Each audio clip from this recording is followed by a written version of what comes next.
guys, welcome back to my YouTube channel. Today's video is going to be about what? BSL structure. And the topic of BSL structure is handshapes and placement. So if you're interested in learning or currently learning BSL, then stick around, you might learn something, I hope. And if you already know BSL, then stick around too. Maybe you can add something in the comments if I've missed something you think is important. But yeah, without further ado, let's get started. So today I'm going to talk about the handshape and placement when signing. And it's important, obviously, to have a strong handshape and clear placement. This is obviously important because it's a visual language. You need to have visual structure as well as grammatical structure. And I'm going to start with placement and what I mean by that. Now, in BSL, when you get to level 3, they might touch upon it in level 2, but in level 3 mainly, talk about placement. Now, what does placement mean? So let's say you're having a conversation or a dinner and you're describing something, and there's lots of people involved in this story that you're telling, and there's lots of different names. This is just an example. So obviously not everybody has a sign name because not everybody is involved in the deaf community, so you have to fingerspell their names.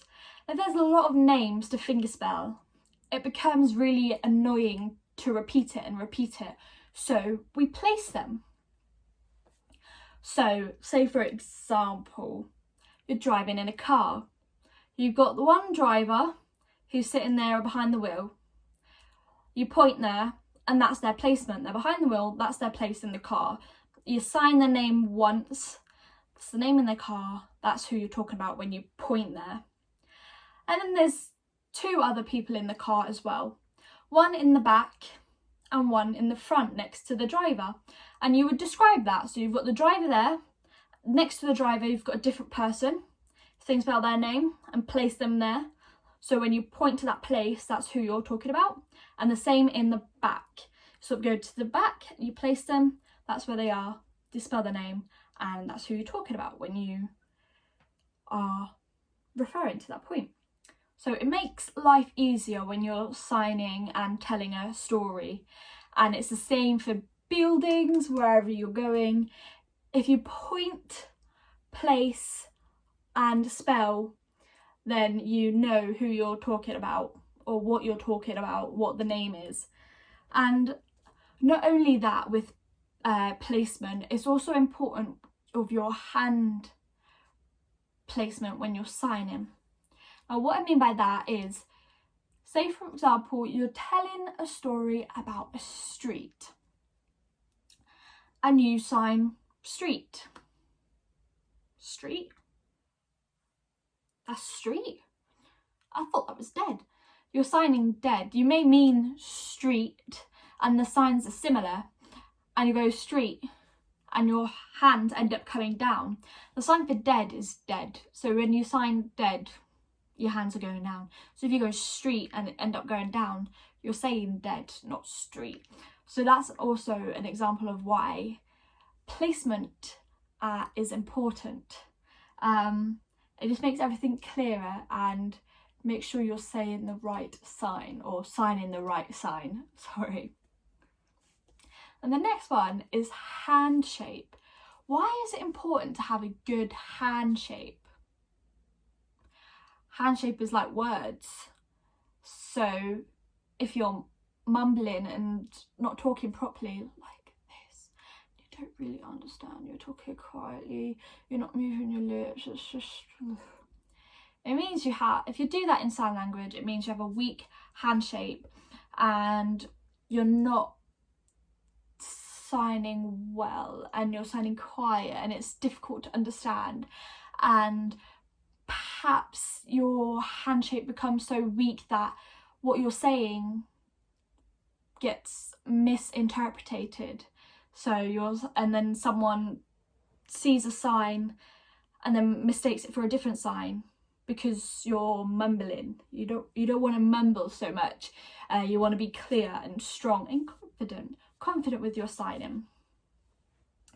So for example, we have something called a sign box, and this is a place where you have to fill when you're signing. So your sign box is usually here, sort of here, and any signs that don't involve your face or touching your face, of course, must take up this full square so that you're clear and visual, and what you're signing can be seen. So we try and stick within this box, because if you go over this box, then it's really difficult to understand what they're saying.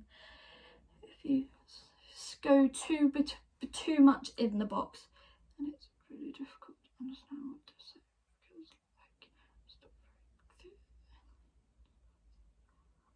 Do you understand what I mean? It's difficult. So the box you must sort of stay in and have a strong hand shape, because again, with the hand shape, if it becomes weak, the sign changes and what you want to say is not what you're saying. I can't think of an example off the top of my head.